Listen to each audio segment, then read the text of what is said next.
what do we have here?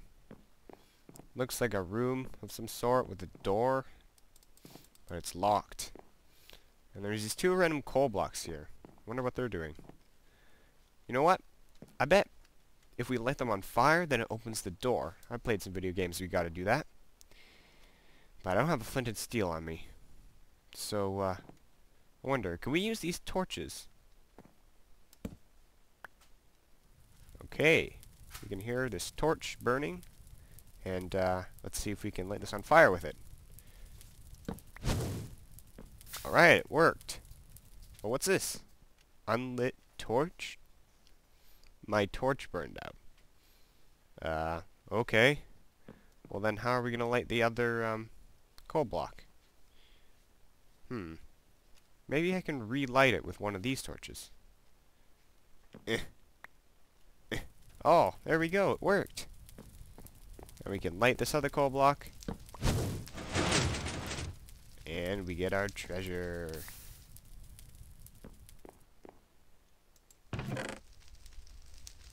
Loot. This is for demonstration purposes and has no real value. Hey guys, Rex here. Welcome back. And today, as you saw, what I have for you is torch lighting puzzles in vanilla Minecraft. And probably a lot of you are yelling at me right now, like you could have just used another torch to light the coal block, but I wanted to demonstrate what you could do with this. So of course I didn't do that. And I'm not really good at acting, so it was maybe a little derpy. And I am sick right now, so my voice may sound a little bit different and raspy and weird, but hopefully you can still hear what I'm saying. But anyways, here's the redstone behind this. It may look a little intimidating at first, but it's probably because it's overcomplicated. I bet you anything this is overcomplicated. There's a simpler way to do this. But I'm going to explain it to you in modules. Sorry about this random lag I'm having. In modules, you notice each of these are sort of like little modules that do different things. And I've actually already recorded this once, but I did a really bad job explaining it. So hopefully I'll do a little better this time. So first we're going to start off with the simple modules. So this one here, what it will do is it controls the door. So we have two command blocks here that test for block 51, which is fire. Blah. I don't know why I stuttered there. I never stutter. But over on the coal block, so that one tests for that coal block, that one tests for that coal block. And when there's fire on both of those, it will give a comparator output, and we'll turn off both those torches.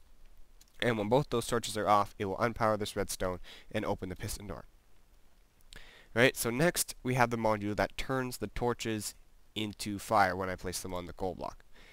Now, what it does is when I place a torch on the coal block, it will test for that torch using the test for block command, and then when it is a torch, it will A, set it to fire, B, play the sound, and C, give me a new torch because I place a torch on the fire or the coal block. And then it's the exact same thing for the other one. Now, here what we have is a little bit that controls when you break a torch. So I actually have the game rule do tile drops. I have that set to false, so if I break the torch, then it will what am I saying? If I break the torch, then it won't actually drop a torch. It just uses the give command to give it to me, because usually when I make maps or anything of the sort, I have do tile drop set to false, because then when you make an explosion or something, it doesn't drop a bunch of blocks. Alright, so this first one is it controls when you break a torch. So this command block is being spanned by the comparator clock, and it says scoreboard player set at A, score underscore torch dig underscore min equals 1, torch dig 0. So what that means is when there's a player that has a score of torch dig of 1 or higher, in this case it's only going to be 1, set it to 0, okay? And it will give a comparator output whenever that happens. And if we look at the scoreboard objectives, we have torch dig is type stat.mineblock.50. So what that is it just means it will increase whenever I dig a torch. So whenever I dig a torch, it will give a comparator output from that command block, which will then set this one, set has torch to 1. So that just tells the rest of the system that I have a torch in my inventory. And we'll send a pulse down into this module. Now, what this module does is it will clear stick, so a burned out torch if I have one, and clear any torches that I currently have. So if I have a torch, and then if I already have a torch, clear it from my inventory, give me a new torch,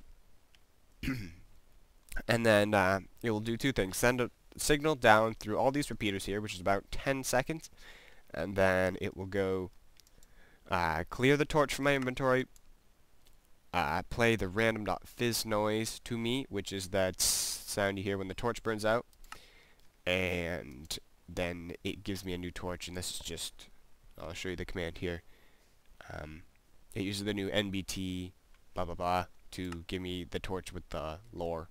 So if I have a button here, it will give me that torch that has a custom name and the lore.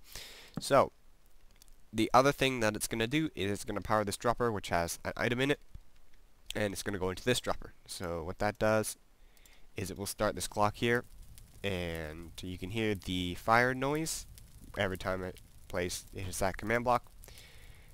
And then when the signal gets to the end of here, it just sends a pulse back into this dropper, which will put it back into that dropper and stop the fire noise. So I'll just make the fire noise basically whenever I have a torch in my inventory. Like a lit torch, not the burned out one. So the last module we have here is this one, and this controls the relighting of the torch. And it may look a bit intimidating, but it's not really.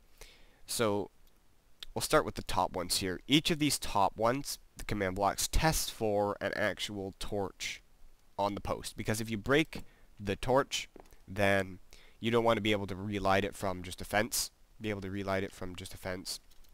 So you need something to test for the actual torch there. And then what that will do is it will power this piston, like quasi-connectively, and then this redstone line constantly updates it so that it will push down when there's a torch there. And then what these command blocks do is they test for if you're near the torch. And you have a score of has torch min equals 1. So if you have a torch in your inventory and you're near the torch, it will send a pulse back down this, which, if you remember, will clear the torch from your inventory and give you a new one and make it burn until it burns out again. However, the reason why only this comparator is active, you might be wondering that, if there's torches in all 6 spaces, but why is only this one active? And that's because these command blocks actually don't have commands in them, because I was too lazy, and because the test for block command is very buggy. If I type in the actual coordinates of the torch here, hopefully they fix this in the full release of 1.7, but if I actually type in the coordinates of the torch, it will test for this stone brick block here, which is really annoying. So I just had to modify it a bit.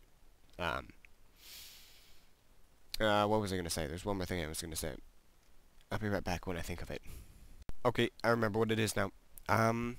What you're going to have to do if you actually do this is you might want to have one torch that respawns every once in a while, because if the player breaks all the torches, then they won't, and they all burn out, then they won't be able to relight it. So then they just can't advance through the map, so you'd have to have one that respawns, or have maybe a fire that they light it from, or something like that. And the last thing I want to say is you've probably noticed that I have @A not in here. I have @A in all these, so @A here, @A here.